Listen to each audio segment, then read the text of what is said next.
Now there's the easy way to do this, and there's a hard way to do this. From now on, you are never to ever replace one of these fan motors or attempt to do this without having emery cloth. What emery cloth is, it's sandpaper that comes rolled up like this, and you get a big old box of it for about $6. You have to have emery cloth with you at all times. Because the way we do is we take it, we rip it, and then we have to clean the shaft. The cleaner the shaft is, the easier your life is going to be. So you take it like this. You don't just do little bits, back and forth, back and forth, back and forth, all the way up and down. Take your pinky, spin the motor, spin the hub, and then the blade, the shaft will rotate as well. So you can hit it from all sides. Spin a little more, and then move it down because the sandpaper gets worn out. The more time you spend doing this, the easier this job is going to be. Because if you don't do this and you just try to use a blower motor puller and not prep the shaft, then you're going to be in for a long day and a lot of heartbreak. And you can't hit this with a hammer because once you start hitting it and this mushroom's open, then you'll never get it down through the hub. So let's go ahead and keep sanding this down.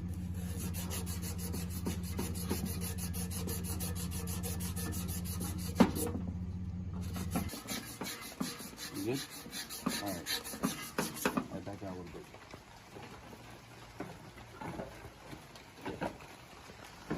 Okay guys, next thing we're gonna need is you gotta have some WD-40, some lubricant to spray in there. You spray it on there. Now if you're just doing a maintenance and you have to put the original motor back in here, you don't want to overdo it with the WD-40 because this will creep down the shaft, get into the motor and ruin the motor. In this case, this motor is being completely replaced, so we can be real liberal, add all we want, because this motor is going bye-bye. All right, the other tool you need to get this done is you have to have your adjustable wrench. You're not going to want to try to do this with a pair of pliers because at one point we have to grab the shaft. And if we grab the shaft with a pair of pliers, we're going to mar it up. So this way I have control over this shaft without damaging the shaft. Also this nut in here, we're going to go ahead and take this out.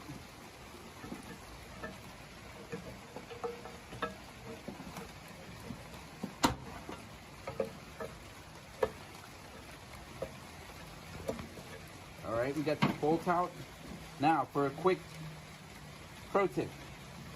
You're gonna always be working, if you're right-handed, you're always gonna be having nuts and things like this in your hand, something you pull off that you're gonna need again. It's very easy to put this somewhere and lose it. You know, you put it down and you lose it, it falls off the truck. So anytime you have a loose screw that you know you're gonna need, if you're right-handed, it goes in your back left pocket.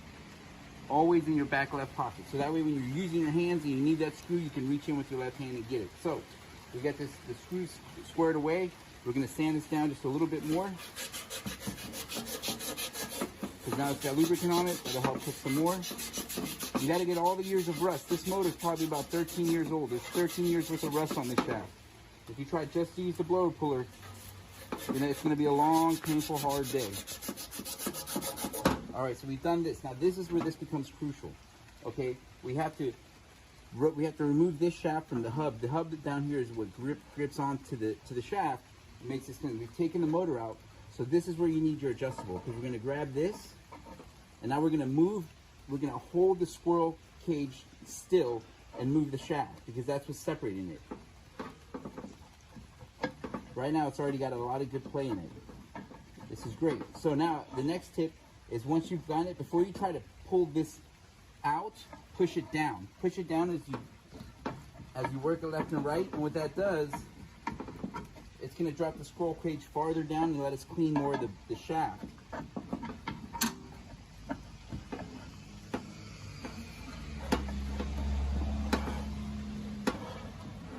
Put a little more spray.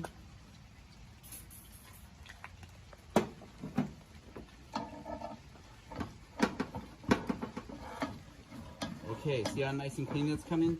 Now I can actually push the hub down, push the squirrel cage down as I'm continue to twirl it. And now I can clean more of the bottom of the shaft because now it's exposed.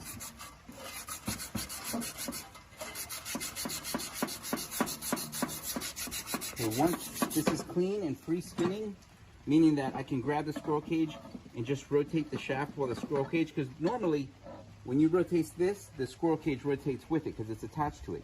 Now that we're breaking it apart, we don't want the scroll cage to spin. We want to just spin the shaft. Nice and easy, nice and clean. This motor is now ready to exit this hub. The nice quick cleaner. So then we flip it back around, and then we get our nuts that are holding the motor off.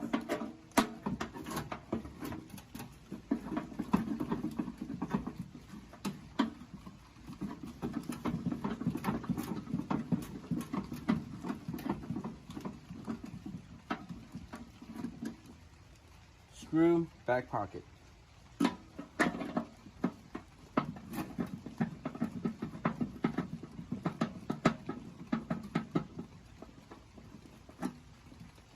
Screw, we got another screw to the back pocket. Last one.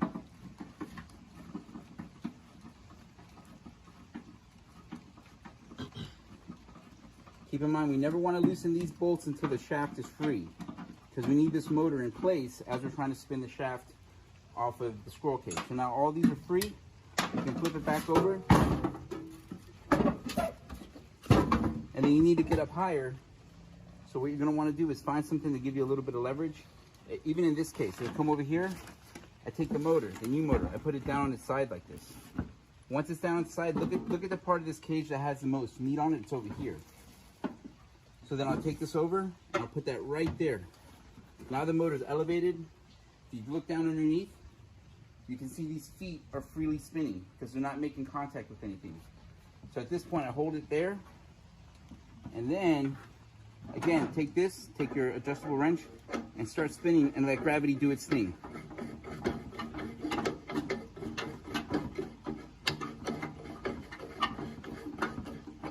Right here at the ending, it's very tempting to start hitting it. But if you start hitting that with the hammer, it's going to mushroom the tip of that, and it's not going to go anywhere. So you have to keep using your adjustable wrench.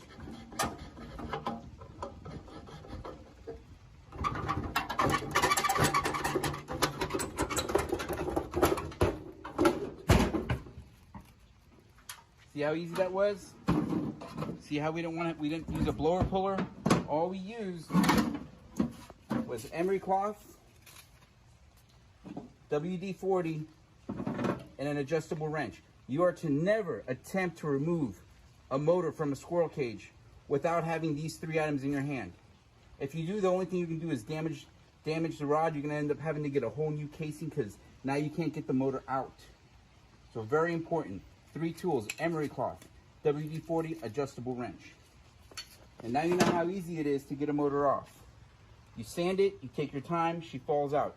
If you try to put a blow puller on a dirty motor, you may get it off, but it's going to hurt, and it's going to take time, and there's going to be frustration. So this is it. Thanks for tuning in. We'll see you guys on the next video.